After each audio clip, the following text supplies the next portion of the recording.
Neverland is brought to you by mypodcastreviews.com. Check our affiliate link right there in the show notes or on our website to go and join an account. If you happen to have a podcast and you want to see your reviews you get from around the world, from every different possible place that someone could be listening and reviewing your podcast, you need to create an account. It's very inexpensive, very affordable. mypodcastreviews.com. They'll even help you create a link where people can review your podcast very easily that you can put right into your show notes. Once again, mypodcastreviews.com.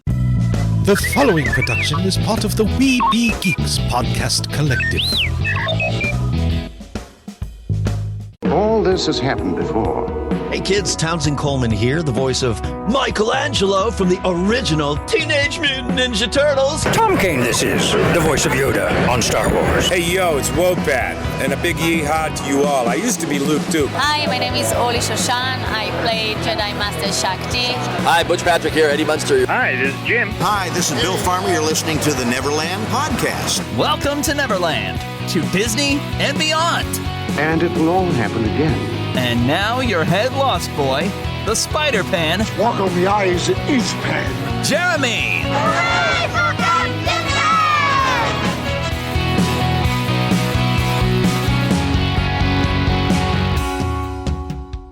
Take that pixie out of your pockets, Neverlanders, and sprinkle some pixie dust around. Think that happiest thought, and let's fly away to Neverland. And I tell you what, it's doing these every 2 weeks. It's been very weird. I think I've gotten used to it, though. I don't know if, I would like to go back to weekly format, but doing it every 2 weeks, it's taken a lot of pressure off of things, because I've been very busy lately, and I'll have to tell you some of the fun things going on, but we're not alone, because we don't fly to Neverland alone. Always fly with a buddy. Hi there, we got Pastor Phil. Hello there. Well, of course, we call you Lost Boy around here. I was calling you Pastor Phil. Well, that's what you're used to. That's what I'm used to. So, we've got a lot of fun things, because I don't know if you heard, there was like this whole thing about some sort of Justice League movie I've heard thing. About that. Some little thing, and there's also exciting news, and also one new show that has launched already on Disney Plus. I'm going to talk about, that's right, The Falcon and the Winter Soldier, which I watched and you haven't seen. I've not got to see it. I'm looking forward to it. That's keeping me from making sure I don't spoil anything as I talk about my thoughts on the first episode. Well, I'm going to watch it when I get home. Yeah, well, maybe we should have sat and watched it here. I don't know. I don't know if I have that kind of time, though. Really, it's okay.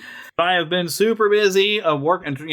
I've completed all my video training to start doing some of this wedding videography. Hopefully I'll get started and doing some weddings very soon, because boy, do I need that other money. Maybe Mickey and Minnie will finally tie the knot. Yeah, and I'll get to go film the wedding. That'd be awesome. Great. But here's one of the reasons, and I was even telling Phillip that I was going to have to tell on this right here, because I have a platform. I've been having problems with my 2016 Ford Focus here, and it's been going on for a while. You've been in the car even when it's acted up and some of the stuff going on. Yeah. It pretty much broke down on my way over to church on Sunday, and I had to kind of leave it in the church parking lot. I overheated the transmission because the transmission seemed like it wasn't wanting to shift. It was slow to shift.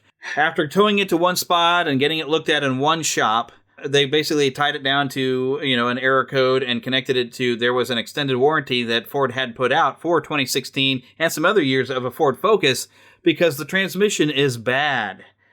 And they told me that it's hard to replace the transmission for these because there's so many people having to replace them that it could be April or May if I needed to replace the entire transmission before we even get it in. This mechanic, he doesn't have his transmission technician anymore, and he called two of the guys he knows that he says are some of the best in the area, and neither one of them would want to take in a 2016 Ford Focus because they know the transmission is bad, and it says, no, we don't even touch those, they're so bad. We can't fix them. You're going to have to go to a dealer.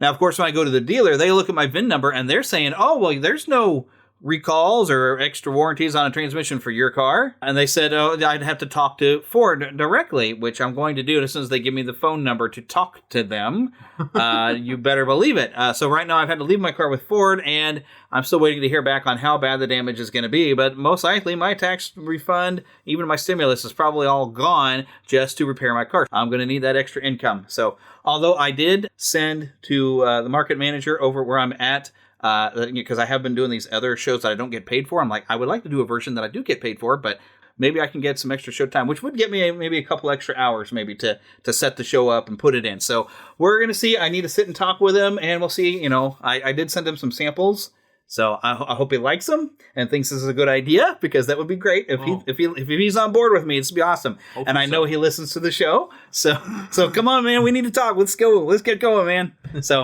But yeah, I do have some hopes of some exciting things maybe can happen. Where I have some time on the weekends to film some weddings and maybe do some extra show and some extra hours. Because radio is where I feel my future is. Sure. As people talk about, I have a full-time job to supplement my writing habits. What a lot of novelists will say. Sure. Well, I supplement my radio habit because I want to do the radio thing, but I gotta do the wedding video stuff to make sure that I can keep ends meet going. So I understand that. So we got to get it rolling. Anything fun happening to you this week? You got a PS5. I got a PS5. Yeah. That was almost just out of my mind. We didn't know that we could do such a thing, and I was able to go to vintage stock at the last second and get one, and I've been having a good time with that. I haven't got to play as much as I'd like, but I have got to play it, and it's been a lot of fun. I spent some time going to a Call of Duty last night. Oh, yeah, we had some fun with that one. Yeah, I was in Vietnam last night, and that was fun. And really? Did Forrest Gump have to pull you out of anything? Well, no, it was in 1960. It's a very interesting game because it's Cold War, and I spent some time in 1967, and you go back into the 80s a little bit, and it's like you're doing a lot of memory. But the scene that I've played so far, because I'm in the story part right now, you get to this part where they have Ronald Reagan, and it's amazing because whoever they got to do the voice was spot on. And maybe it was Rich Little. Oh man, that would be great. Because Rich Little just was spot on. Well, back in the day. graphics are so amazing for the PS5. I had a young man the other day over who's a nephew of mine, and he has the Cold War for the PS4, which is good too, by the way. But he said that the graphics are even better for PS5, of course. But he said that it blew him away just to see the game. He said that he didn't think it could look any better or sound any better. But what shocked me when I was first playing it is that the sound was coming also, not just from the game system itself, I mean to say from the TV, but also from your controller. Which the PS4 can do as well. Yeah. You get certain sounds. But not when, near especially if you're holding something in hand. But it's a little spooky sometimes because I was there late at night sometimes. Suddenly I'd hear, "We're coming to get you." And I'm like, "Whoa, what?" And then all of a sudden, the controller also has different vibrations. Like, oh yes, the dual sense is amazing. It is. Like, the trigger is a little harder to hit depending on what gun you have. So, like the trigger, if you have certain guns, I didn't really notice that. Wow. Yeah, if you have some guns, the trigger you hit is very easy, and the other times it's a little harder because it's a lot more. Trying to feel like the different guns. Yeah. Although what I thought was amazing was because I was playing with this. Your nephew was killing me, man. Yeah. Little dude's awesome. He's got good aim, but like when you pull the trigger, you could feel the trigger vibrate. Oh yeah. Like the individual because we're used to, like, on a PlayStation, you have like a one big, like the original ones that had a smaller vibration in one and a bigger vibration in the other, and it would do stuff. But now it's like they've got so many different things to cause vibration that like every little bit of that thing feels differently, and it's so immersive. Yeah. I mean, but like pull it because I could feel every bullet leave that controller. It was like, there's so many different types of vibration, types of sounds, types of it was. I don't know. It just shocked me. And it's so cool. I'm not going to say it's the only cool thing about the PS5, but that controller by itself is pretty amazing. I knew there was something up when we booted up and we fired up the second controller, and it had to do a software update for the controller. Yeah, the controller itself had software. I was like, what are you saying to me? This is amazing. So, oh golly. But when we started, especially, I was testing out the little robot guy where they have a whole little thing to play with and little obstacles. Yeah, I can't remember the name, like Android something. But he's got like Mario style platforming he can do. But every little tap of his steps, I felt like perfect little feet on the, oh my gosh, it's amazing what this technology is. I mean, we grew up on an Atari. I mean, what's the world? And I used to think that, talking about every time they would go up a little further, Nintendo, to Sega, to Nintendo, whatever, Super Nintendo, I used to think there was no way it's going to get better. How could they get better than this? And my imagination, and I got a big imagination. Yeah. I never thought it could get better, but boy, it is. It just keeps getting better. I'm still waiting for my holodeck. I want a Star Trek holodeck. Me too. Heck yes. I mean, when I used to see that on Star Trek The Next Generation, I used to think there's just no way. But man, I'm telling you, I can see it. Maybe we probably do it with a VR thing on our heads, because who's to say? It could very well happen in our lifetime, maybe not. But and it's even VR tech has now gotten so much to where I've heard of people actually getting kind of a motion sickness because their eyes are sending signals to their brain that they're moving around. but their body's not going, and so it's the same thing with like when you fall asleep in a car or whatever, I guess. Yeah.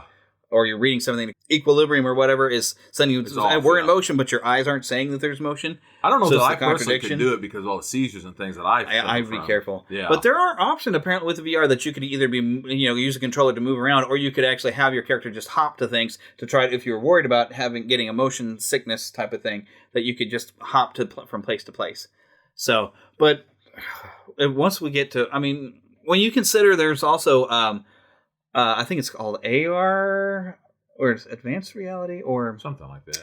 But where you actually have, and they established some of this over in Disney, but you have where the room is built up, and you have where they'll have walls and things, but then they'll put this goggle and headset and a pack on you, and they've had a Star Wars thing set up at this place. That, yeah. But you're literally walking around, but you're walking in this environment, and everywhere you look is where you look. Your gun is your gun. It's a complete environment. It's augmented reality. That's the word I was looking for. Yeah. But they've gotten augmented reality where it's like this complete thing, and you can play a story and you completely play as your character.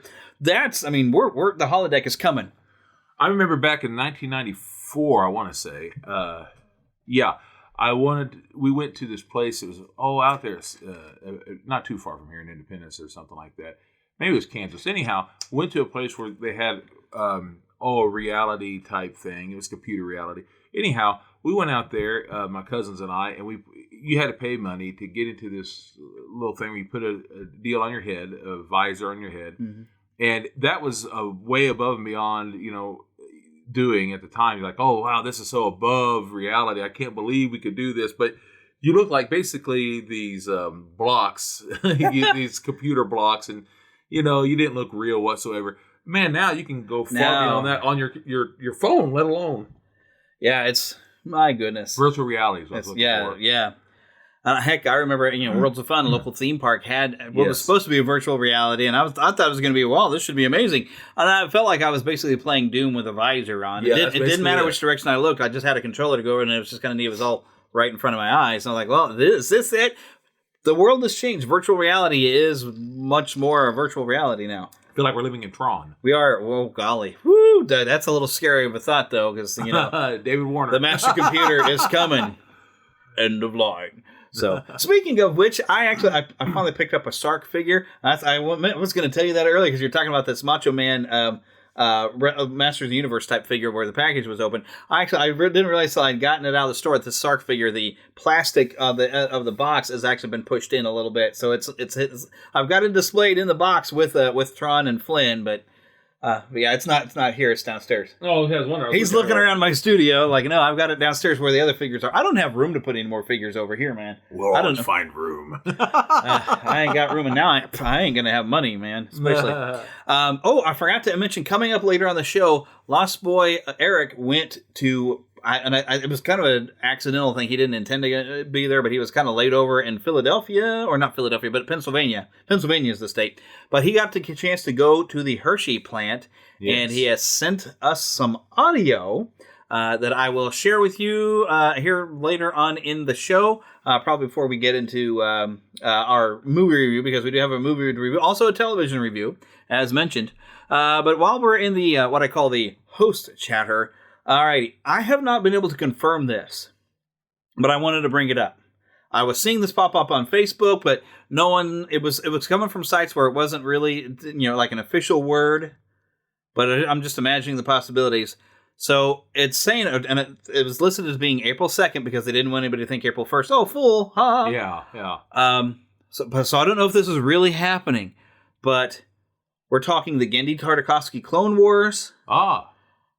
Droids, Ewoks, even those 2 Ewok television movies are supposed to maybe be coming to Disney Plus. I would love that. Now, I don't usually like to report on rumors, but it's just so exciting because I didn't really like the droid cartoon, but I love that Ewoks cartoon. Me too. I love that. I actually was almost the opposite. Ewoks. Don't get me wrong. I like the Ewok, but I used to watch the droid partially because I had some of the toys of it. Yeah. I still have 1 or 2. Or maybe, who knows now. I think what threw me is I'd only seen the first movie at that point, and I was like, where's Luke? Where's everybody else? Who is this people that C-3PO and R2-D2 are going around with? What's going on here?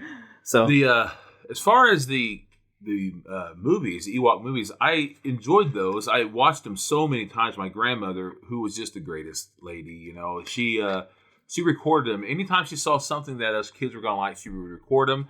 And anytime we'd come over, she'd put them on and play them again and again. and the Ewoks was one of them. And then, so we watched that first one a million times. Caravan of Courage and Ewok Adventure. Ewok Adventures was the second one I actually liked better because it had this actor who I adored, Wilford Brimley. Yeah. And I didn't know much about him at the time. Diabetes. Yeah, I didn't know much about him at the time. But he's such a good actor that everything he was in, he would capture. I mean, everything.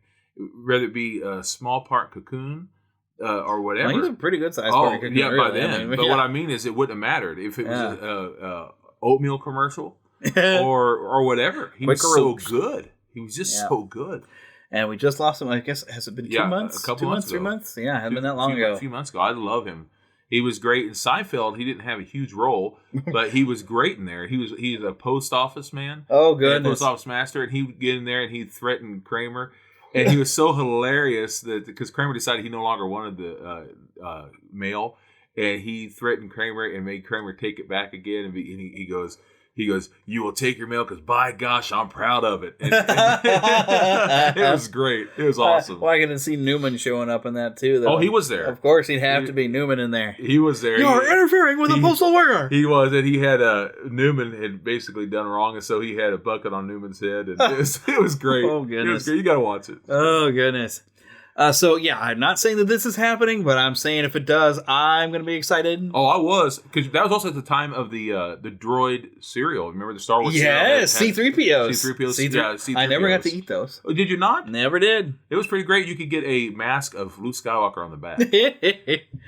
Oh yeah, cereal box masks. Yeah, oh yes, I loved them. I thought they were great for Halloween. They even had, I think, even with the some of the re-releases they've done with Frankenberry and Count Chocula, I think they've put little masks on the back of there so you can wear for Halloween. Fun stuff, Oh, my goodness. Okay, all right, so the next thing I have on the list of, all right, so of course we like to ask the question, what have you been playing? Of course, I guess we've heard about you've been playing Call of Duty. I have continued playing Breath of the Wild, which I think Eric would be proud of me that I've come back to it, and I've now... I think, let's see, last show, I don't think I'd beaten any of the Guardians. I've now beaten 3 Guardians. I'm on my way up to Death Mountain to do the 4th one, and then I'm going to probably stockpile a lot more health. That way, before I go after Ganon, I am prepared.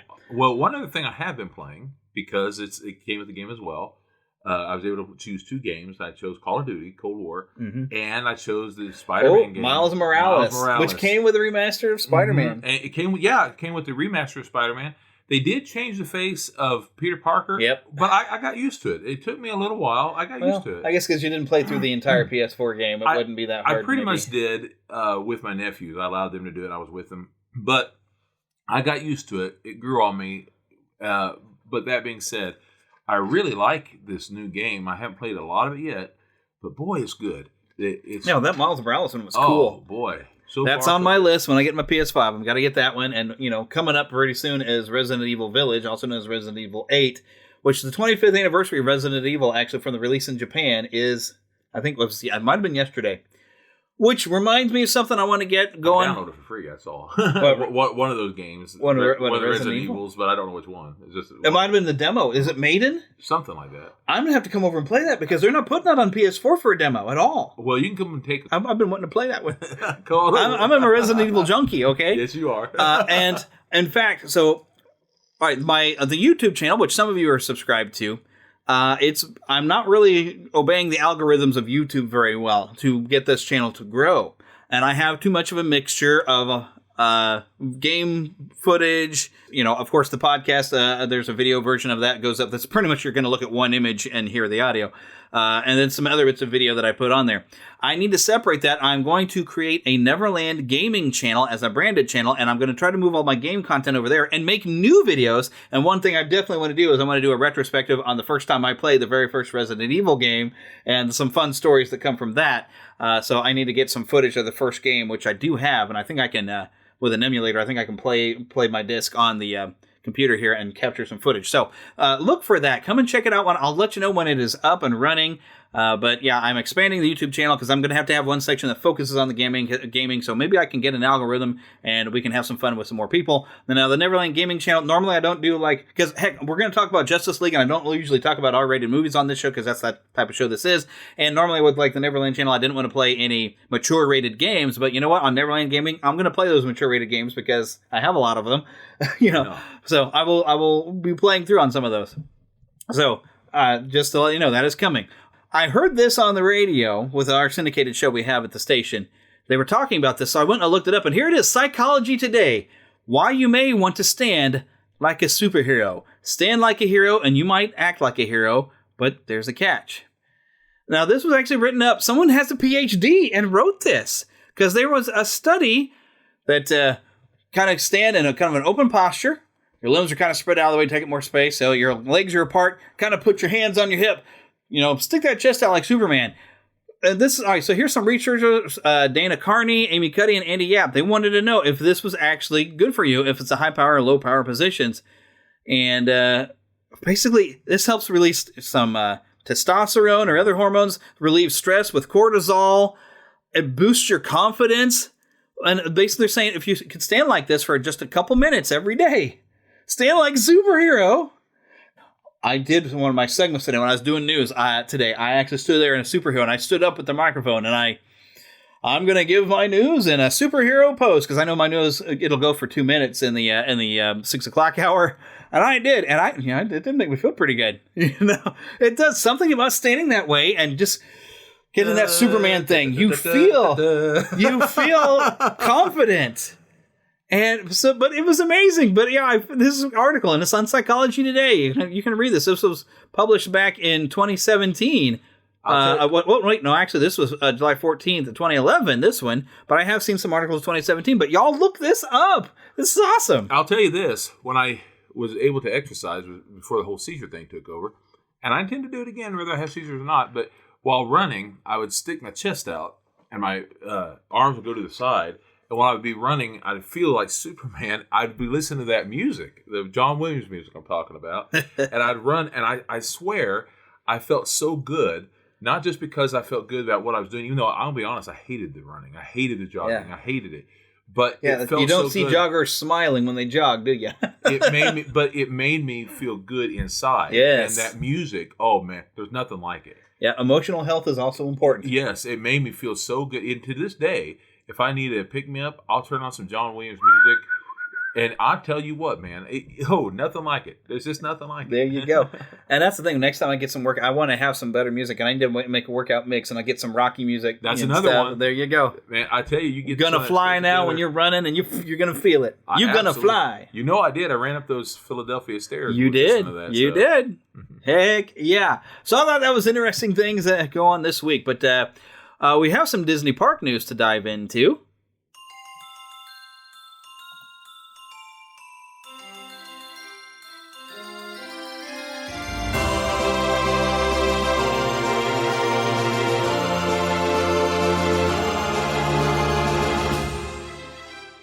Spanning the Disney and geek universe to bring you the best in comics, toys, movies, and entertainment.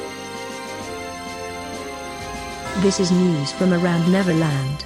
Now this is something that actually just popped out today. Design revealed, this is on the Disney Parks blog, design revealed for first ever Walt Disney World Resort license plate with 100% of proceeds benefiting Make-A-Wish. Now, that's nice. These look to be a Florida plate. Yeah. And, because, states do have, very specific style. In fact, here in Missouri, we're actually having a bicentennial celebration, so I have a bicentennial plate. Oh, that's cool. Which, by the way, the Missouri State Fair is on, and they're going to have a bicentennial celebration. I've never been to the State Fair. I'd kind of like to go. That'd be nice. That's coming up in August. We'll have to see about this. Yeah, that'd be neat. But, so they've got the design up here. This begins October 1st of 2021, and Florida car owners can get this. And this is, I guess, it's really neat. It's a dark blue. It has this really kind of cool art design of the Orlando castle with a 50 in it for the 50-year anniversary. Right? Yeah, the Cinderella castle. Yeah. I guess that's a better way to say it, isn't it? Yes, the Cinderella castle. So Let's see. The interested drivers can purchase a pre-sale voucher now for $25 plus applicable state administration fees exclusively through their local county tax collector's office, license plate agencies, DMVs, across the state of Florida, or online through the Orange County Tax Collector's Office. And this, of course, they've had a long relationship with Make-A-Wish and kids getting to have their wishes to come to the parks. So this is a great opportunity. It's celebrating 50 years of the park and of Make-A-Wish kids coming to the park. So this is really, really cool. I just wish it was in more places than just Florida, because I totally would get one. It's hard to believe it's been 50 years, because I remember when it was a big deal that was 20 years, and let alone then 25. And it seems like yesterday. It really seems like yesterday. Which reminds me, speaking of 20 years, and we're talking about the anniversary, I do still have my 20 Magical Years book, and I do have a portion we were going to read through later, but I'll do it after we get through some of this news. But yes, I'm prepared to read some more out of that book. So I kind of wonder, though, because, here's the website right there. I wonder if they will allow outsiders to order the plate. I wouldn't put a license sticker on it, of course, because it's not legal for me to drive. But if I just wanted one to put on the wall, or as a decoration, I imagine. I wonder. I'm gonna look. I am very curious about that. I think it would be kind of neat. There is some new things going on. Of course, we know about new characters and things coming to the Jungle Cruise. But there's also on the Disney Parks blog, they had the Daily News, and GNUS, GNUS, the Daily News. They had a conversation with Alberta Falls, because they're bringing in more stuff about more characters and trying to make more things for the skippers to joke about. And they have basically, it's like a fake news article. It says, can you tell us a little about you? Certainly, my name is Alberta Falls, and I am the owner, manager, bookkeeper, and head mechanic of the Jungle Navigation Company. You may have heard of our world-famous cruises through the jungle, blah, blah, blah. It's a very long, full article thing. I've got it as an image. You know what? I'm going to save this as a JPEG. I'm going to save. I want to take a look at this thing later. I'm saving it so I can read it later. There we go. But I thought this was kind of neat that they're, with the expanding backstory, they're, with adding new characters in there, they're actually creating some things that, of course, you can find on the Disney Parks blog if you would like to take a read and a gander of that. Now, something else. All right. Of course, April is, and I think Arbor Day is even in April. But April is kind of the Earth month, right? Mm. Well, of course, Disney's Animal Kingdom has got to throw down for Earth Month. And from April 18th to 24th, Disney's Animal Kingdom will host limited time experiences, including unique Disney character appearances, fun learning opportunities, special merchandise, themed food and beverage, a new Wilderness Explorer activity, and more. And I found this list on the parks blog here. The animation experience at Conservation Station will show how Disney artists bring favorite characters to life by using animals for inspiration. That's cute. Which is, that's really fun. If you've seen any, like, the old photos when they're working on Bambi and they had a little fawn so they could draw them. And even, I remember a behind the scenes of The Lion King. Yes, where they had Robert Guillaume, because he was Rafiki. He was in there hosting it. I remember I recorded that special. Before I got to see that movie, I watched that special over and over on a VCR tape. My goodness. Yes. But it showed how they were getting lions in there, and the animals got to draw the lions, and they'd have all these different animals, and the animators getting to draw them and as reference. They even had... They had the what's the name of that kind of a monkey that they had for baboon? That was yeah, baboon. That's right. And they even had the kinds of birds and things. They bring them in. Yes. Yeah. So that's a very, very neat. So, but the rest of the description says for Earth Day celebration and the month of April, you can learn how to draw characters including Dumbo, Turk, Squirt, Shere Khan, Simba, and Scar, whose real life counterparts represent amazing stories of conservation work around the globe. They also have a couple of really fun photos of like a couple of cupcakes. One's really cute. It's got bees and stuff on it, and little candy bees. And the other's got like a sea turtle with like gummies that they made. Cute. That is adorable. And it says here, nosh around the park sampling Earth Day eats, including a selection of limited time specialty cupcakes, the Creature Comforts Honeybee Cupcake, the strawberry flavored flamingo cupcake, at Flame Tree Barbecue, or the Sea Turtle Graham Cracker Cupcake, plus the Crave the Wave cocktail at Restaurantsaurus Lounge. Be sure to dig in, as the treats are only available for a limited time. Oh man, especially when you talk about a strawberry cupcake, I'm You're in. deep into that. It's strawberry, dude. All right, for anyone, if I haven't told this story before, you ought to know this, because my grandmother kind of half raised me. Yeah. She had a strawberry patch in her backyard, and we used to go out all the time and pick strawberries and make them up and make stuff out of strawberries. So I adore strawberries. And the springtime, especially, is when strawberries really start to... And it's spring now. Yeah, it is. It is. Spring is here. Spring is here. April and May is when they really start and come about. Yeah, so it's time for the strawberries. Craving me some shortcake. And it is time. It is time. I'm going to want a strawberry shake when we leave here today. Say nay. Say nay. Say nay. I know I really don't need it, but I want it. We were just talking about that earlier, too, but needs versus wants. Anyway, set out in a series of self-guided nature-themed challenges and earn a special Wilderness Explorer limited-time Earth Day Nature Badge. Also, it says hunt for an Earth Day 2021 limited edition Tafiti Moana trading pin. You can also support the Disney Conservation Fund by purchasing a cuddly plush inspired by species that call Disney's Animal Kingdom home. Or check out Island Mercantile's eco-friendly water bottles, tumblers, and reusable bags that promote sustainability. I love those rhino pictures you just showed. Yeah, some great rhino pictures here on the Parks blog. There's a little baby rhino. That I think didn't they just have a baby rhino there this year? I think that's what it is. Because I think I remember they just this past year in 2020. I think there was a lot of babies. But of course, it's a lot of this is they're talking about. They have there it is. Yes, let me read this then. Anytime you visit the park, marvel at unique animals and meet the newest arrivals. Most recently, the park welcomed the birth of Ranger, and you can get a glimpse of the rambunctious 5-month-old white rhino calf and his crash on your journey aboard Kilimanjaro Safaris. So there it is. And plus, keep an eye out for 2 young Maasai giraffe who were born just a few months ago. Oh, I love giraffes. I knew there was a bunch of animal births they had just had. So they're on the safari available to be. Oh man. I want to be able to go. We got koalas here at the Kansas City Zoo again this year. Oh, good. Yes, we got to borrow the koalas. I'm gonna have to go back and see them. They're adorable. Disney Photo Pass service is, of course, going to be having some special in-park Earth Day backgrounds and magic shots. We kind of expect that. And it says beginning April 2nd, you can watch as artisans transform 40 tons of sand into a detailed sculpture celebrating National Geographic's Secrets of the Whales, an original series streaming on Disney Plus on Earth Day. The intricate sculpted masterpiece will be located on the Discovery Island stage until April 30th. Every year on Earth Day, Disney has a new Disney nature film. I haven't heard what it is this year, but I'm sure it'll be on Disney Plus. I know Heather and I went to go see, I guess it was just called Penguins, in the theater, and which you can watch on Disney Plus. Yeah, it is fun and hilarious. It's a great one. I'm not seeing that one yet. I've seen it's adorable. It's narrated by I can't think of the actor's name. No, kidding. That would be funny. No, it's the guy who was on The Office. Hey, Nard Dog. that guy. I can't think of the actor's name, but he narrates it, and he does a good job of it. Great actor. But it basically follows the adventures of this one penguin. Of course, now Disney Nature they make a story out of it, so, you're actually probably seeing footage of about 10 different penguins, but they tell the story as if it's all the same penguin.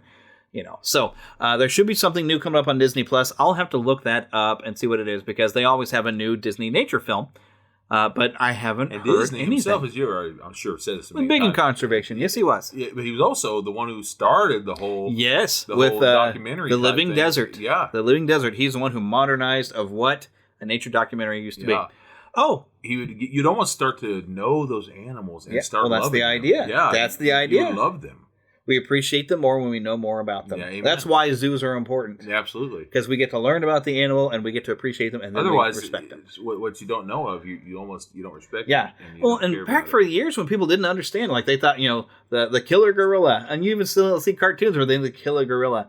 And there's even an Edgar Allan Poe mystery where it's a gorilla is actually what was the murderer. Even some of the Disney cartoon stuff. Yeah, because people didn't understand the animals, and they were afraid of them. I know it's supposed to be funny. Yeah. But still, because the name, the killer gorilla is what I call it. Yeah, there's so many. Like if you, I tried to read Swiss Family Robinson, but there was so much stuff they didn't understand about the animals that they had in there that was just it made it so ridiculous. I'm like, people didn't get a chance. I haven't really watched the movie. Oh, the movie's great. You gotta watch that. I've seen a little bit of it, and it's like, wow, the cheese is strong with this one, but that's still that was the days. But, but the movie is great. Yeah, but comparing that to 20,000 Leagues Under the Sea, which is phenomenal. You gotta watch Swiss Family Robinson though. I will. At some point. I really should. I know Heather watched it. And at those days, they also made. I know you don't like the ending, but I'm telling you, Old Yeller. I'm not watching it. I'm not watching it. No. Because even the ending is good. If I hated dogs, I'd probably be able to watch it, but I don't hate dogs. I love dogs too. Yeah, but I'm like, no,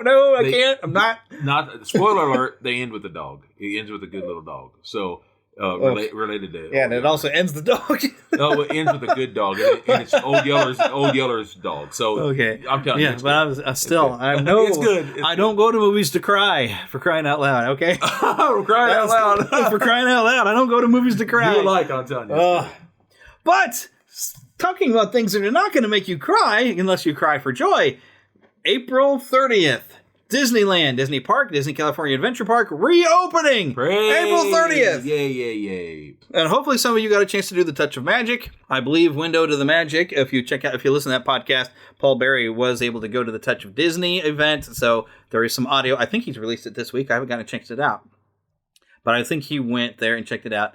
Phillip, what you just heard him squealing about is, they had a photo of the Millennium Falcon out there. Anytime I see Millennium Falcon, I about go nuts. So, yes, it is open. I don't really need to read the whole thing on the article. The important thing on this, April 30th, Disneyland will be back open. Yeah, the world is finally coming back to some sort of normal. And part of the normal is that I can't afford to go. But one of these days, I will make my return. Mark my words. A dream is a...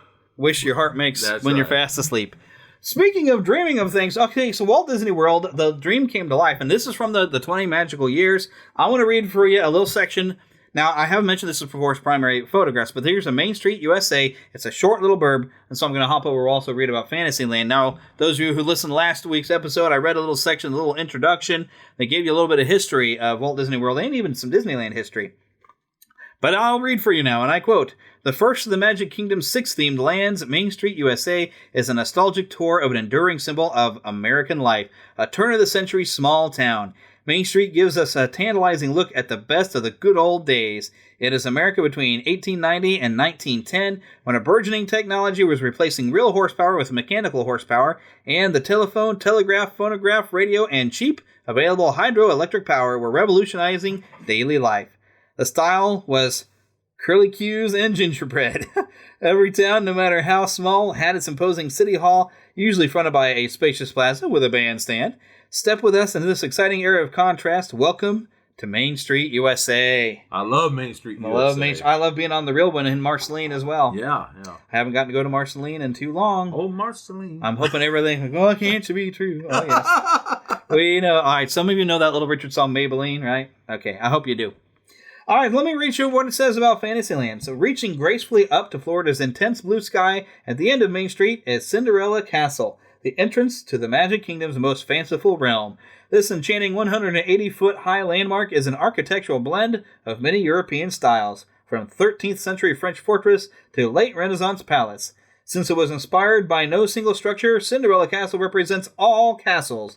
It is the solid yet dreamlike setting for countless childhood fantasies.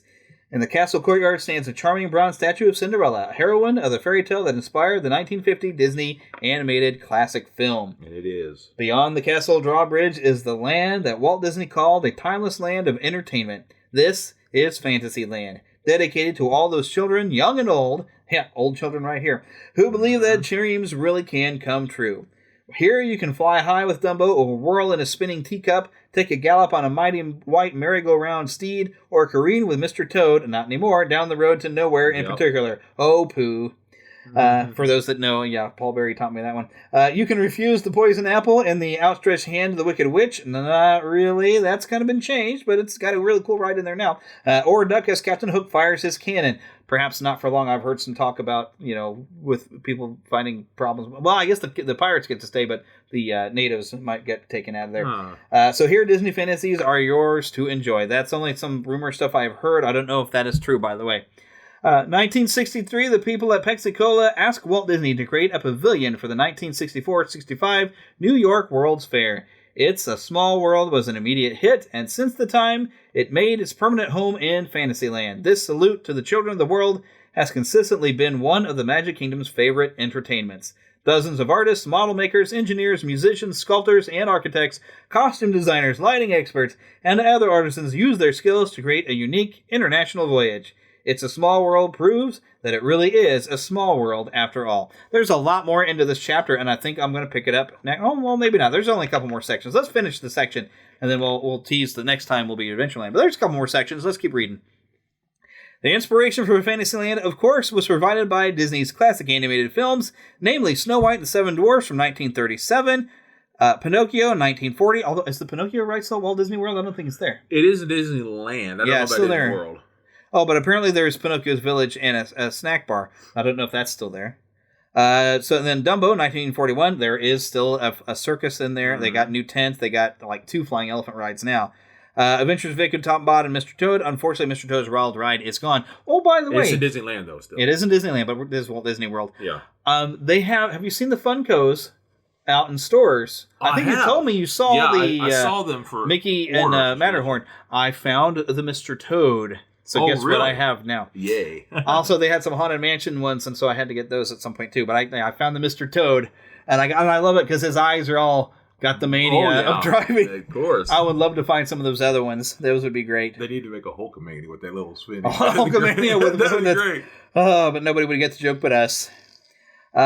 Cinderella for the castle, and of course Cinderella's Golden Carousel. Do they still call it that? Because I think it's Sword in the Stone themed now. I think. Because I remember they had the Sword in the Stone out in front that you can pull on it, and of course I was not able to pull the swords. I'm not the king. I'm not the king, I just sing, yeah. That's an audio Adrenaline song for anyone who knows. All right, but you also got King Stephen's Banquet Hall Restaurant, inspired from Sleeping Beauty. Sword in the Stone, because you have Merlin's Magic Shop. A lot of this, I don't know if it's still there. The Aristocats had a gift shop. I don't know if that's still there. And the Black Cauldron, they had Gurgies, Munchies, and Crunchies snack bar. I think that is still there. I don't know if they do or not, but I remember I think there still is. I remember the sign itself was great. Yeah. The sign, I love seeing Gurgi. He's about the only thing that they allowed to have around. I didn't see it, but I feel like I've heard somebody say that it's still there. So I hope it is. If it's not there, somebody let me know. Munchies and Crunchies. Munchies and Crunchies.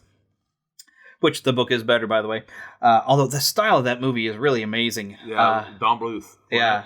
I think it might have been one of the last things he worked on. I think it was. Just about the last thing. Before he went off on his own. And he did American Tail. Yeah, they did American Tail. Really Secret of NIMH, I think he did first. He did do that. And there's something even before Secret of NIMH. I remember I was reading a thing on Don Bluth. There was something else he worked on. But I can't think of it. But Secret of NIMH is very, very dark and stuff. But oh yes, and it matches the tone of the Black Cauldron. No offense to Don Bluth, but his movies always put me to sleep. I don't know what it is about the tone of it. They're very well animated, very well drawn, but sometimes the stories aren't as good as what Disney came up with. He's a great guy. He's a great animator. Yeah. And I mean, Dragon's Lair, man. Outstanding. Still wishing that movie can happen. He keeps trying. Space Ace, yes. Yeah, I liked it. When he started making arcade games, and they were amazing. Yeah, I loved it. So, anyways, I got one last section here. What outstanding live-action film also inspires an attraction of Fantasyland? Not anymore. 20,000 Leagues Under the Sea. Sea monster-like submarines chart an eerie voyage in Volcania.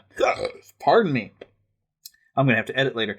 Captain Nemo's South Seas hideaway. Slipping silently into a peaceful tropical lagoon, the submarines take us on coral reefs and sunless caverns, even beneath the Arctic ice. This breathtaking underwater world is actually made of steel, fiberglass, stucco, epoxy paint, and gold leaf. They transform a 11.5 million gallon tank into a watery wonderland of icebergs, rock formations, seagrass, kelp, giant clams, seahorses, and corals of every shape and hue. And now that's been replaced by the Nemo attraction at Disneyland. Yeah, I don't know. Walt Disney World, they put at one point it was a Winnie the Pooh Playland. I'm not sure that is still there, because I think that is where they've built Dumbo Circus. They have an extra tent in there, but they do have over at Epcot, they have the Seas with Nemo in a different style of interaction. It's kind of a dark ride style, but it does have some aquariums to look in, but it's not quite the same as being inside the aquarium. Yeah. I have not gotten to actually ride them. I just know they exist. And that's what happens when you get to become a Disney expert with only one trip under your belt. You know everything, but you haven't gotten to experience. But speaking of experience things, let's go take a journey with Lost Boy Eric in Hershey, Pennsylvania, as he takes a dark ride through the Hershey's factory. Let's take a ride at a Disney park. Let's take a ride right now. Oh, oh. Hey everyone, welcome aboard the Hershey's Chocolate Factory Tour. For your safety, please remain seated with your hands and feet inside the vehicle at all times. We're on our way to the Hershey Chocolate Factory. Your guide will meet you at the entrance. See you inside.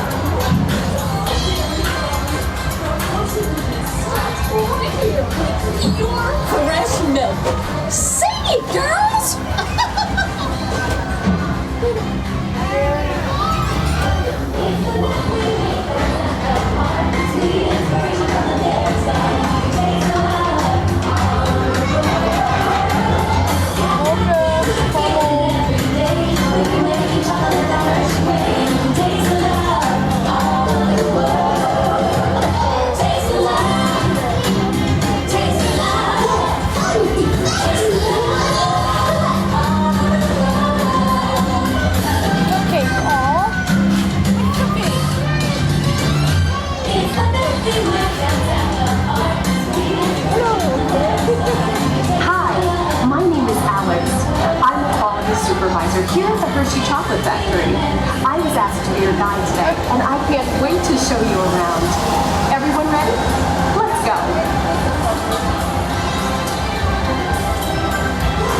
It all starts with cocoa beans, which are harvested and shipped to us from tropical regions around the world. We send the cocoa beans through large cleaning machines that screen and thoroughly remove unwanted parts like pulp and bits of cacao pod. Our cocoa experts carefully select, sort, and combine beans from various countries in precise amounts to achieve that unique and consistent Hershey's flavor.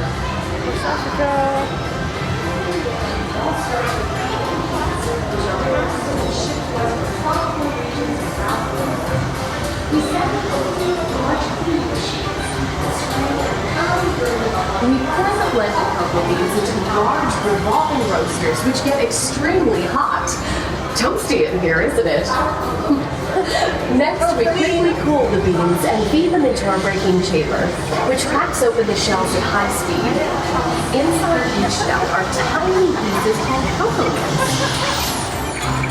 Hey, a good friend of mine is waiting up ahead to tell us more. Hey everyone! Below me are milling machines which grind cocoa nibs into unsweetened flour. Cocoa nibs have been ground down like this for thousands of years. Milling machines generate lots of heat through intense pressure and friction. The grinding turns cocoa nibs into the smooth, dark liquid used to make milk and dark chocolate. Our pressing machines squeeze the unsweetened chocolate into discs of cocoa powder known as Hershey's cocoa. Pressing also produces cocoa butter, which we'll use later on in the process. Which grind cocoa nibs into unsweetened chocolate. Cocoa nibs have been ground down. Every day, shining tanker trucks pick up milk from local farms and line up outside our factory for delivery. Hershey is one of the only companies in the world that uses fresh milk to make milk chocolate. Fresh milk is part of what gives Hershey's milk chocolate its delicious and distinctive taste. Part of my job is to make sure all of that milk meets our high-quality standards. Once it passes testing, we mix sugar into the milk using large batching tanks. We pasteurize and condense the sweetened milk and then blend in the perfect amount of unsweetened chocolate. This is where the art of chocolate making all comes together. As the mixture cooks, it begins to form delicious little pieces that we call chocolate crumb.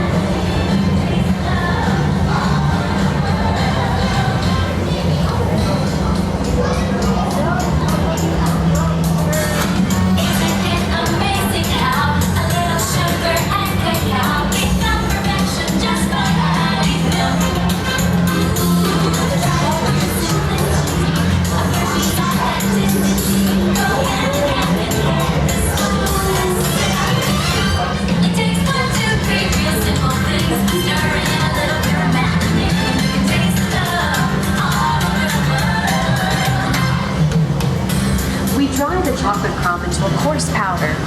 Then we mix in the cocoa butter we pressed out earlier and add a dash of vanilla. This brings out the chocolate's rich taste and creamy texture and points that wonderful smell.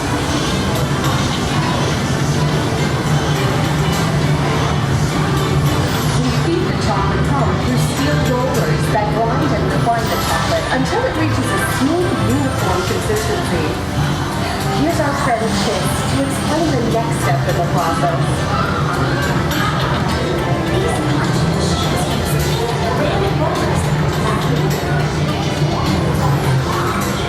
When crystals process makes it that heat for chocolate to better be your rich flavor and color. Heavy rollers smooth out the refined crumb until it reaches the silky liquid texture of milk chocolate. Bye for now. After conching, we temper the milk chocolate, heating and cooling it to just the right texture and consistency. During tempering, we can mix in other ingredients such as roasted California almonds. Next, we pour the milk chocolate into molds and send them on a bumpy conveyor ride. Then we send the molds through cooling tunnels that solidify the chocolate.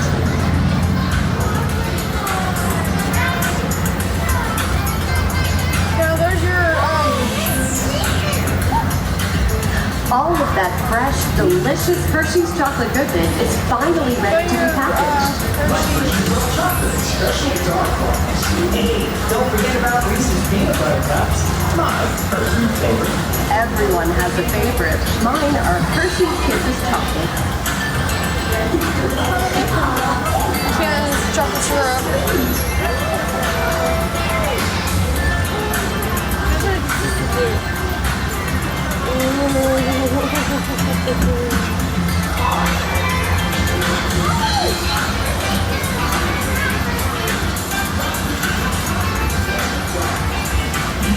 Looks like our packages are ready to go, and I better get going too.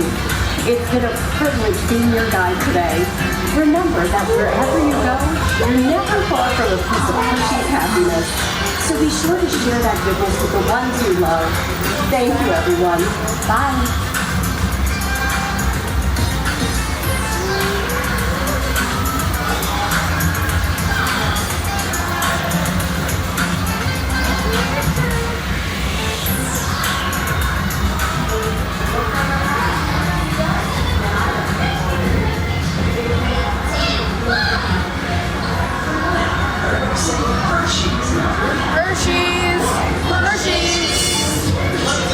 Okay, gang, time to go share some goodness.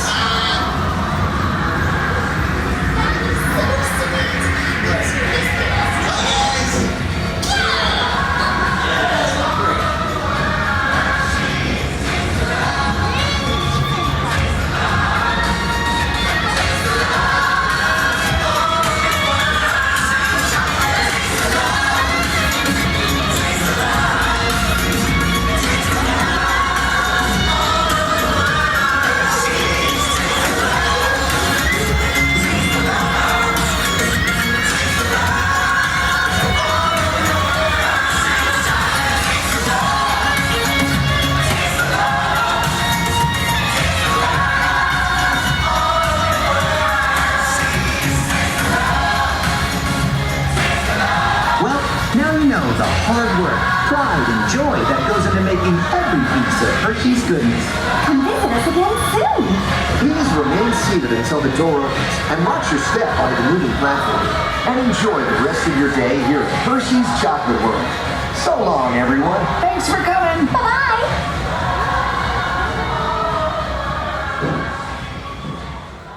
Hello out there in TV land. Now here's something we hope you'll really like. A Neverland podcast television review. So, and you haven't gotten to watch this, so... No, not yet. So I'm going to keep that in mind as I talk about this thing, because I don't want to spoil any story stuff.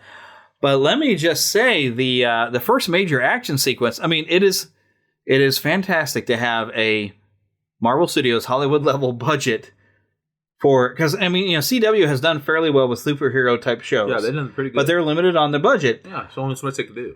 This is what John Hammond would say, spared no expense. There's a fantastic scene of Falcon sent on a secret mission at the beginning of this. The other great thing that they got in this situation with the DC ones, they're not connected to the movies. Right. And this is connected. There's good things about not being connected. They can do their own thing. Yeah. The bad thing is it gets real cornball and silly.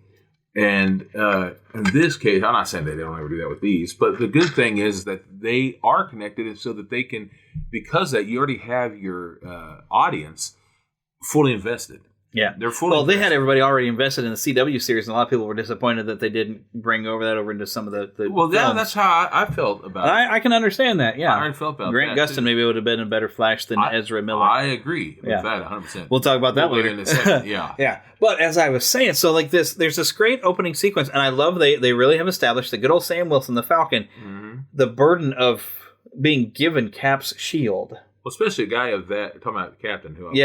You got a guy who's done so. It's supposed to not just been around for a couple movies. He's supposed to have been around. You think about it. He was gone for a while through World War II. Went through. He disappeared and come back, and people know him. But the shield is a symbol. That means so much. Yeah. But you think he takes it with him, but he doesn't use it. That I found that to be very interesting, and that seems to be a good storyline that's going to be going. One of the things that's great is with this opening sequence, and this I got to tell you about this because it's all right. It's kind of a covert operation. and he's trying to prevent some Libyans going in who take some hostage and stole a U.S. Some sort of bomber plane. It looks like, I don't know exactly. There, I knew you would get it.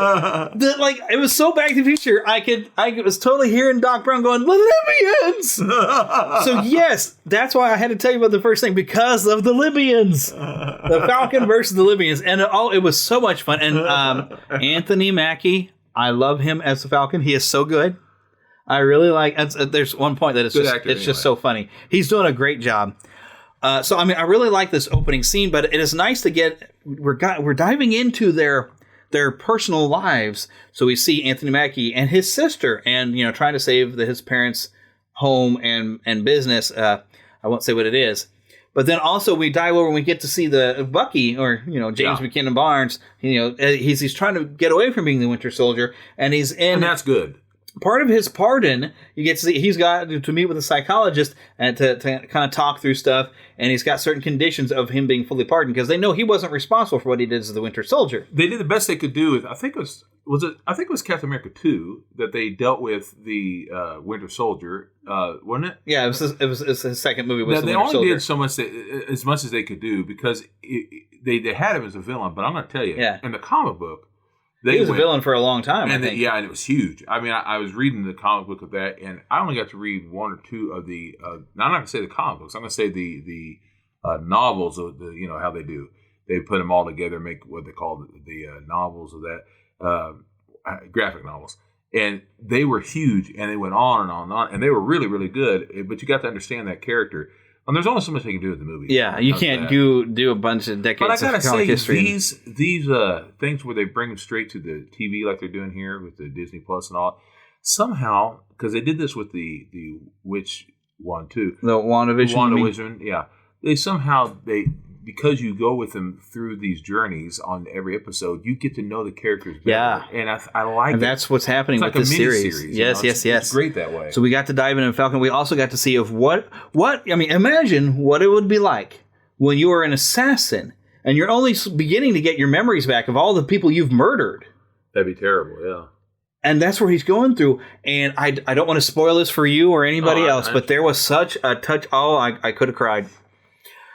Where you see that he's befriended this one person, and he's had, you see Bucky, he's had a nightmare remembering this person he's murdered, and it is connected to this other person that he's befriending. And I don't want to get into the detail of it, but oh my goodness. Well, it really, it'll hit you right in the I can tell you this, it's probably going to make me bawl. And you might. And, for anyone who knows, and I'm not trying to get too deep into this, but I have had 7 brain surgeries. And I had 2 years ago at this time, I was just coming home from 3 brain surgeries in 1 month. And I was out of my mind for a couple of days. You're out of your mind all the time. Oh, yeah, you jerk. No, but I was out of my mind for a couple of days. You keep setting them up, I'll keep thinking them. There was a time where I didn't quite know what was going on for those couple of days. And when people messing with your head like that. Oh, golly. And not to mention other things that was going on. But when you're coming out of that, it's terrifying. You had a piece of glitter on your head. It's gone now, by the way. It's terrifying to not know exactly what's real and what's not, and what is a dream and what is not a dream. And so I can really relate with having your mind messed with and being dug in there and people messing around with it. The thought of that is terrifying, that somebody had tried to reprogram you. I've had someone and made you into a killer. I've never made a killer, but I've been reprogrammed, so to speak. And so I can understand how terrifying that is. Because while I was in the hospital, I actually thought for a while there that people were messing with me because I had not slept for like 3 days in a row, and your mind messes with you. And I did a stupid thing and watched The Twilight Zone of all things. Oh, no! For my mind to mess with, and I was really gone. And I can imagine how this poor man must have felt if he was a real man. Yeah. I can relate with that. But so there's a nice deep dive into that. Also, I won't tell you the fate of the Shield, and I don't, I guess that there's a new Captain America that pops out at the end. Yeah. Because the Falcon, of course, he doesn't want to carry that shield. And there might be a little spoiler, but because you already know about a new Captain America, he actually gives the shield to the Smithsonian exhibit that's dedicated to Steve Rogers, thinking that's where it's going to stay. It'll be on display. And then here comes the Minister of Defense at the end of it. Sorry if I'm spoiling anything. He comes out and says, we know that America needs a symbol. We need a hero. So let me introduce you to the new Captain America. And here comes this guy. By the way, this actor is Kurt Russell's son. I found that out. That's awesome. I saw a picture. But he comes out with the shield as a new Captain America. I don't think it's going to last long because I've already seen footage where Falcon will have that shield. Well, Kurt Russell's son looks very similar to Kurt Russell at times. He also, people kind of notice he looks a lot like Carl from Up. Ah. When you put the mask on him, it does kind of, when he smiles, he's got the square jaw and the big kind of nose squished down. He does look like Carl from Up. But if you, I've seen pictures, I'm talking actual, not in the makeup and all that stuff, but if you, the actual pictures of him with his dad, they had a lot of similarities. Oh, yeah, I've seen that picture, man. Yeah. So his hair's a little blonder. It looks more like his mom's hair. But Kurt had a little more blonder hair when he was younger. And Goldie sure did, too. She had a lot of blonder hair when she was younger. So he's got mama's blonde hair. But, oh, my goodness, that is just very cool. So I'm very excited to see where this goes. I very much enjoyed it. I thought it was so now both fantastic. father and son are involved with Marvel. Yes. And I can't wait for next Friday for the next episode. And they're just firing all cylinders. When this series is done, we have the Loki series coming this summer. I'm looking forward to that. I love Loki. My goodness, what a time to be a Marvel fan. I am so happy. Oh, my inner geek is screaming in passion of joy. Hooray! So, yes, loving it, loving it, loving it. So, but now to move on to other bits of reviews, we have a movie to review. There'll be spectacle, there'll be fantasy, there'll be daring do and stuff like you would never see. Be a movie. Yeah, we're gonna be a movie. Starring everybody and me. Boy, I wish I were you people seeing this for the first time. Kermit, I got a great picture of the chicken. Oh, good. Now, okay, I will say, I was a little taken aback by the 4:3 aspect ratio, and I posted to Facebook, and people were like, "Oh no, I think that's because it was IMAX." But I looked at the IMAX ratio; it's completely different. The only thing I could find, and I should have researched this a bit more, there was an IGN video that said that Zack Snyder actually just kind of likes the 4:3 aspect ratio for some reason. It's his thing, yeah. It's like his thing. So yes, this is in 4:3 aspect ratio, which I thought was weird. But I will say I did like this a little better than the previous film. But it is funny that it's chopped into 6 parts because I felt like this would have made a better series, mini-series. Yeah. I think that you could have broke it into those chunks, and I would have been perfectly fine with that. Yeah. And we were just saying this before. It felt like Zack Snyder was trying to be Peter Jackson. Like he thought he was making Lord of the Rings out of this because he's trying to do some epic scale things, which kind of worked. But he's also putting in as much slow-mo in there as he could possibly fit. And I was getting really tired of it. That we were. It's like. And it's like right after I watched Justice League, I thought, I noticed the Matrix trilogy is on HBO Max. Yeah, and I watched The Matrix, which did use some slow-mo, but they used it at a time that really did help tell the story. And I felt like this one, he used it like he was trying to create emotion, but really it's like he's creating music videos. Yeah. Like this, and I know there's some people really enjoyed this, but and that's great. We get to meet Iris West, but anyone who's not a comic fan or not watched anything in The Flash is not going to realize this is Iris West because it doesn't go anywhere. But we drew out into 10 minutes this moment where Barry goes and is saving Iris from a car crash, which she's not wearing her seatbelt. Make sure you wear your seatbelt, folks. Absolutely. And here she is flying through the air. Does she have the look on her face of somebody who's flying to their death? Your face, your emotion and brain reaction is going to react to the fact that you're flying through the air out of your car. She didn't look like she's screaming for her life. She looks like very content. Just happy because they wanted to have this moment of him moving super fast, but getting able to just pause and stare at her. Yeah. And just so we can have a music video moment where and this kind of thing kind of kept happening. And I got kind of annoyed with it because, frankly, this could have been maybe a 2-hour, maybe 2.5-hour movie if it wasn't being slowed down every 5 minutes. When there wasn't dialogue, it was going in slow-mo. In fact, even when there was dialogue, there was slow-mo because there's even the moment where the Flash is running. And I like the way it's handled in the television show. When he's running, you might see his arms and legs are just blurred, and he can be talking at normal speed, but his arms and legs are going. They actually had a stupid moment where he's moving, his body's moving slow-mo because he's supposed to be using the Speed Force.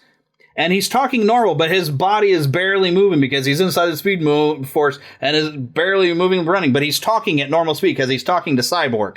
And Yeah, there were several times like that where I thought that it wasn't making much sense. It wasn't. To tell you the truth, I wasn't a fan of the film because, and I'm sorry if I'm hurting anyone's feelings. I don't mean to do that, but I'm glad for the people who are what I call Zackanites, who are Zack Snyder fans.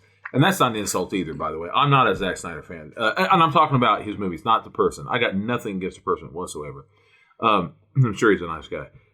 I say that about everybody, by the way. But that being said... yeah, the point? The point is that with Zack Snyder, he's really good at some of the stuff he does. That being said, this film, he did make the first film. The first film he did all the way until the very end. Yeah, then he had some family problems. He had family problems, or Warner Brothers. Josh Whedon took over. Some people say that, and then they also say later on that the company didn't like where he was going with it, or whatever it was. I don't know what the situation was. I don't need to know. That they decided to not have him finish it, and he didn't. And they had Joss Whedon take over, and he did. And the things that Joss Whedon did that I did like, I'm not saying it was great. Danny Elfman's score for one. The Danny Elfman's music I love. Of course, especially because he hinted at the Batman music a little bit. And Superman a little bit. Yeah. But the truth is I like that Danny Elfman's music was emotionally right for it, and they used a lot of the Wonder Woman music that fit for it. Yeah. And in this one, I hated the music because even when they did use the Wonder Woman music, it didn't fit very well. Yeah. And then they added the new Amazonian chanting. It sounded like Tarzan. Weird. Yeah. But that being said, that's just my personal opinion. Yeah, so that's personal opinion. But all that being said, they also, even in the scenes that were somewhat slowed down in the other version at times, they slowed it down twice as long. Yeah, to where it was barely moving. And it was worse than anything in Lord of the Rings. Because Lord of the Rings you would utilize some slow-mo. And some people were bothered by it got to be a bit much in Return of the King. And it was a bit, maybe in the Return of the King, a little overdone. This had more slow-mo effects than the entire Lord of the Rings trilogy combined. I'm not even saying it's a bad movie. I'm just saying I still liked it. Yeah. And I even liked the other one. I just didn't love it. Yeah. I will say, as far as the positives... The positive was... there's plenty of positives to list, too. I can't think of the villain's name right now. Steppenwolf lived so much better, and having Darkseid in, that was an improvement. He looked a lot better, too.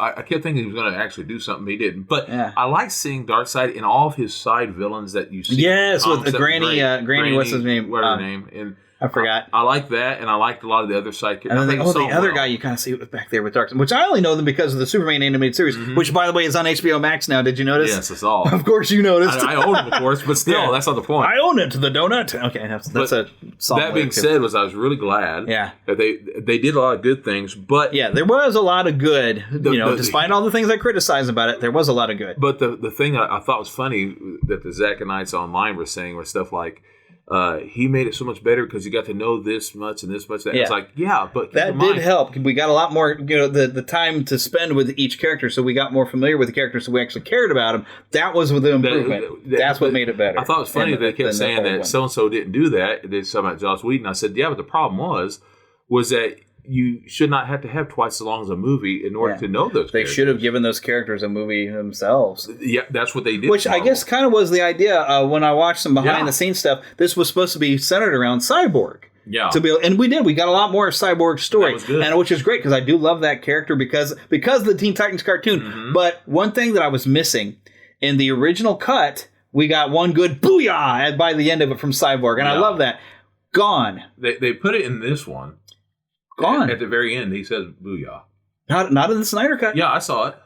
At the very end, he said booyah. At the very, very end, he said booyah. Okay, because I thought it would happen sooner. And one thing that was also cut that I did kind of like was where the Flash was not confident because he'd never been in a fight. Says, I just push things. Yeah. They took that scene out where he's talking to Batman about that. But yeah, they should have because you do see the moment where the first thing he does, he just goes up and super speed pushes something. And he pushes Wonder Woman's sword to her, like in the original one. It's like... That makes a lot more sense when you have the conversation. It's like, I've never fought anybody, but I push things. Yeah. I miss those things. Honestly, I kind of like... If I could take my favorite parts of the original and favorite parts of this, even though it's... blended together a little bit. I liked seeing Batman... I apologize. I like seeing Superman's black costume, But there was really no point of it. Yeah, I wanted to see the red and blue back. Yeah, because in the original, there was just no point in it. I mean, it was neat to see, and it would have been cool if he'd have come out of the grave. That's what I was thinking. Because that way it would have been more of a throwback too than when he did return and he had the black suit when he came out of the Fortress of Solitude. Also, there's something when he came up from the grave in the original that I loved. It was whenever Batman and Superman fought in the whatever it's called, Dark Knight. Batman versus Superman. You mean? Yeah. Batman says, "Do you bleed?" to Superman in the original cut, and I'm not sure who. Oh yeah, Superman. I think he says, "Do you bleed?" to Batman. Yeah, and that was cool because it was. And they cut that out. I guess it was a little dark for Superman though. But he was. But he was not in his right mind at the moment. And I thought that was so. I have to say, between the two. If you take bits and pieces of both and put it together, probably could get I'd have perfect. Have it good. There was a lot of great things about this. Yeah, there were a lot of great things. There was a lot of things to like, and I'm glad that they trimmed down a lot of because they made the Flash a little bit too annoying to try to be comic relief. They took out some of the more annoying bits to where he made annoying, but he was much better. But he was much better. They cut out some of this stuff. I still don't like the Flash costume because it looks like it's being held together with chicken wire. Which I think was supposed to be on purpose. To look like because he's making it himself. And you got that in the But you would think maybe at some point Bruce would make him a costume. I think in the original plan was by the time they made the second one, the Flash movie, then he was going to. Yeah. But they didn't get a chance to do that for the film. Yeah. But there was a lot to like, and I like kind of the extended battle scene with the Amazons fighting with the Steppenwolf and his. Oh, they had a name for him. The parademons, parademons. I liked that extended battle because it was done really, really well. Watching them put through and seeing the sacrifices that some of the Amazons were willing to make to seal themselves in, and had the whole temple collapse off like that. There was something to protect in the first the movie world that I liked in the first movie that this because Amazons are awesome. In the first movie, there was a scene where this family could not drive fast enough to get out of the way. Right, and the Flash or whatever didn't come up and get him out of there. Pushed him. No, Superman did because they cut that up because they wanted Superman fighting Steppenwolf. That was the change. So Superman saved the people in the truck in the original cut, but this time there is no people in the truck because they wanted him to pound the daylights out of Steppenwolf. But Flash was pushing him with all his might and push, and getting him out of there. And that's when Superman but there was something. Yeah, Superman was in that and helped him with it. Yeah. Which is kind of what Superman does. He saves people, but it was kind of neat to see Superman actually have to throw down and fight, though, because you don't get that much in movies. Well, they did that in both of them. I went ahead because I knew I hadn't watched it enough to remember. I would just remember like an IGN video. They were kind of pointing out the differences. I went back and watched them. Watched it like the day before the new one came out. I was like, because I want to be able to watch it and say. That's why when different ones were saying. There is nothing except one scene that's in the first one. I'm like, it's like 80%. It was a lot of things added in, but there was some stuff taken away, but it was a lot of things added in. Yeah. It did make it better. And I felt like we got more of the relationship between Cyborg and his father. That was a good thing. Getting to see the bit with his mother, getting to see, Speaking of, there was a lot of the Cyborg, which I really liked. Yeah. Speaking of which, one of the things I've always loved, and I want to say because I think it's cool, I love that the actor, already loved him, but I love the fact that the actor who plays Cyborg's dad is the same actor who created the Terminator. Who creates Skynet and everything, dude. Yes. That's just tremendous. Somebody was thinking up. Oh, and I even love the actor who popped up as Martian Manhunter. I love that actor. Martian Manhunter. I'm so excited to see him. I hated the dream sequence at the end. Yeah, the alternate reality. Because they're trying to build a multiverse. But you know the thing that I find interesting? Well, when I thought about this, okay, so this is a multiverse. We're looking at what if a Superman had put his dominance down. We are also in a DC Extended Universe movie where Superman has killed. Yeah. So the potential of Superman going further is there because that's like the Injustice games. That's once Superman makes his first kill. Because something happens to Lois in the games, and that's why they keep saying Lois is the key. So if something happens to Lois, he will go over the edge because we've already seen him kill. Yeah.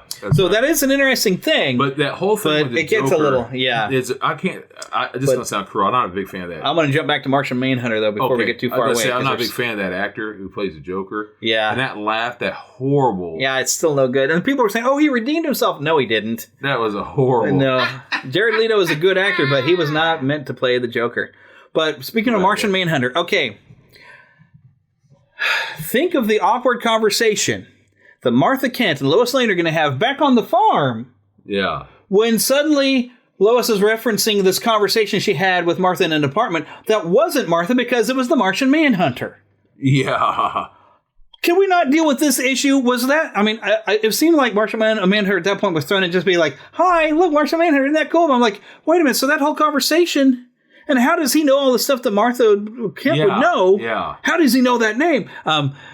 I do. I'm sorry. But yeah, so I'm like, there was going to be an awkward conversation that nobody was going to be able to explain. Martha Kent not knowing anything about this conversation at Lois's apartment. Yeah. So that's another problem I had with things. But I just, other than that, I was excited to see Martian Manhunter because I love that character. I love the character. And I love that he popped up at the end. Although I had heard originally there was supposed to be a Green Lantern coming by at the end. I don't know if that's true. I've heard about that instead of Martian Manhunter. Why can't we have both? Yeah. And the only other fear I have, you can call it a fear if you want, as I said before, not a Zack Snyder fan movie-wise, and I always feared that, and I'm assuming that this is his way of trying to get back in and make bridges to get back in and finish his films. Sorry, fans. Yeah, it's supposed to, they put a stop on it. I don't want more Zack Snyder films, and it's not because I have anything against him or you, if you're a fan of those. It's just that I like the thought of giving someone else a chance because I thought they gave him too many reins into the thing. It was like, because he wasn't a fan of Superman. He wasn't he said this himself. He wasn't a fan of Superman. He wasn't a fan of all that stuff. He wanted to do his own thing, which is great if you're going to do that, except not if you're going to ruin it for the fans. We learned from the Sam Raimi Spider-Man movies, when you get somebody who's a big fan of the characters, they will make superior movies of that character. Right. Because they love the character. And they're going to be true to it. And that's also why Venom didn't work so much in Spider-Man 3, because Sam Raimi did not love Venom. He did it because want to put him in there. He didn't want to do it, but the fans really wanted to see Venom. And that's why he ended up ruining, because he didn't have any love for that character, which is unfortunate. And in truth, just my opinion, I think they should have waited for Venom for another film. Yeah, they could have started building it, but then they could have done Venom with their own movie. Yeah, that would have been better. And quite honestly, but yeah, we're jumping past where my point was to keep us. Yeah, I don't want to trace that rabbit, but I'm just making the point that you have to have somebody who loves the character if you're planning on making a really good movie about those characters. Yeah. So I think next time around, find some people who really love these characters and let them make it. They'll be true to it. And I've been seeing where people is like, oh, the whole thing with Iris, I loved it because it's going to build to the Flash movie that's coming. I don't think that Flash movie is coming anymore. Yeah, there's talks, but who knows? Because really, they're slowly kind of winding down. They kind of felt like they weren't making the money. They weren't doing what they were supposed to do. They did do well, at least with Wonder Woman, and Shazam was amazing. And they are, going to go in there. And Aquaman was, I didn't realize a lot of people really hated Aquaman too. I don't know why. I liked it. Yeah. I don't know. I need to watch that one again. I haven't seen it since we watched. We thought, what would they call that theater where it spreads across the walls? It was so cool. IMAX type of thing. Yeah, it was basically like IMAX. But their biggest successes was that first Wonder Woman and Shazam, which was phenomenal. Of course, Wonder Woman 1984 was like, well, that wasn't bad, but it wasn't good either. Yeah, things about it. That's pretty much what we said. Yeah, and I worry about the Shazam sequel, that somebody might mess that up. And we also are looking forward to a Black Adam with The Rock. But I don't know that Flash movie is on schedule anymore because they kind of wanted to shut down a lot of what they built and try again, which is why you're getting a new Robert Pattinson Batman, and we're not getting a Ben Affleck Batman anymore. We're getting Robert Pattinson, and I'll withhold judgment when I actually watch it, I guess. But what I see of it, I'm like, I don't know. But we'll see when it comes out. It might be amazing, and because Christian Bale, I had a few doubts on because I wasn't familiar with him. Yeah, and I was like, I don't know, this guy doesn't have that Batmanish look, but he made a pretty good Batman. Although I get tired of this. Yeah, you stand against injustice. He had to take a breath to say 3 words every time. And I was like, I miss Michael Keaton. Yeah, he's still my favorite. Michael Keaton is. Well, first live action. Well, I still love Adam West, though, too. Me too. Because Adam West was just fun. But yeah, Michael Keaton was the man. Kevin Conroy was better, but he's not a live action Batman. Well, he kind of is. Yeah, didn't he get to be in the CW series? That was fun. I didn't see that. That was fun. That was a lot of fun. Because Kevin Conroy is still the best Batman actor. Yeah. Not known for necessarily live action, but still Kevin Conroy and Mark Hamill. Yeah. Although, I still really love Cesar Romero as the Joker. I can't help it. He was so much fun. So, all right, but that's what we have on that. Oh, and one thing I did kind of point out, I thought was interesting. It was kind of a drug out scene, but I did kind of appreciate what they were trying to do.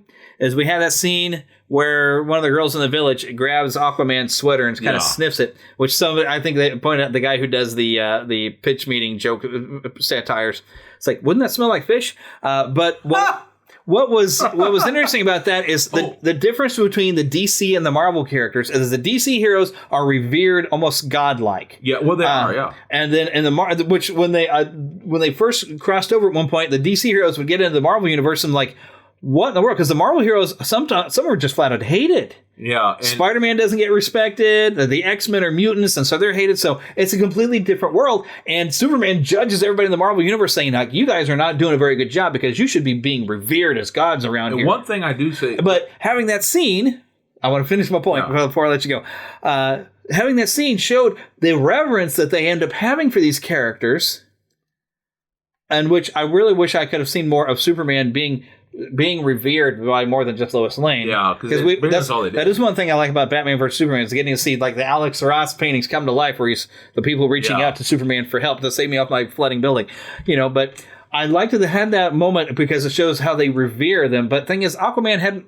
Well, I guess in the village he has, but he hadn't built himself up to everybody else. But I guess nobody knew about his amazing ability to just happen to be in the Gotham Harbor when Steppenwolf blows a hole in your tunnel. He just happened to be there. So nobody knew he had that talent yet. So I guess he'd have been more revered if they knew. There was a scene that was put back in that I thought was good. Something I didn't understand in the first movie, where they kept having him talking with what's-her-head, the queen and or princess or whatever she was. Mira, you mean? Mira, yes. Yeah. They had to talk with her, and then they had to talk with Willem Dafoe. Yeah, I like having that back. And finally, he got that before he got his real armor in the Aquaman movie. Because remember, Aquaman movie came out a year later. Yeah. So I like the fact that he was, because I didn't understand the original movie. He was like, I had nothing to do with it. Suddenly he shows up and he has armor and he's fighting, and I didn't understand that. Well, in this, you get to see where he gets his armor, his green and gold looking stuff, and he has that Triton.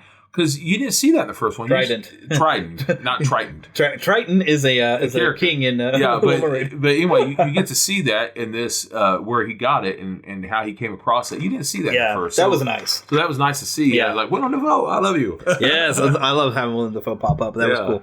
So, and then I noticed they took out. I kind of like the way he was in the original, where they had that almost surferish mentality in the original. They cut all that out to make Aquaman a lot more grim, and he wasn't as much fun. That's true. You took all of the Jason Momoa's charm out of him. That's true too. Because he's got all kinds of charm, and they just sucked it right out. So I didn't appreciate that. I mean, because Aquaman is an awesome character. Yeah, he is. But Gal Gadot is still awesome as Wonder Woman. Always. And, I love watching Wonder Woman kick some butt, man. That whole extended scene they did, although it's like. I love this was pointed out in the pitch meeting. She's trying to save this building and these hostages from the bomb. So what does she do? Blows up the place to get rid of the guy. She blew up the place he was going to bomb anyway. Yeah. Not so great there, Wonder Woman. It was a really awesome scene watching her grab that bomb and showing how fast she really is when she's going and saving the kids with the bullets, and then within like 5 seconds she gets that bomb and takes it in the air. That was pretty awesome. I was cheering, but then I was like, when she came down and dealt with the guy by, she's fast enough. When he's reloading, all you gotta do is come take the gun away, bop him in the face. Yeah. That's it.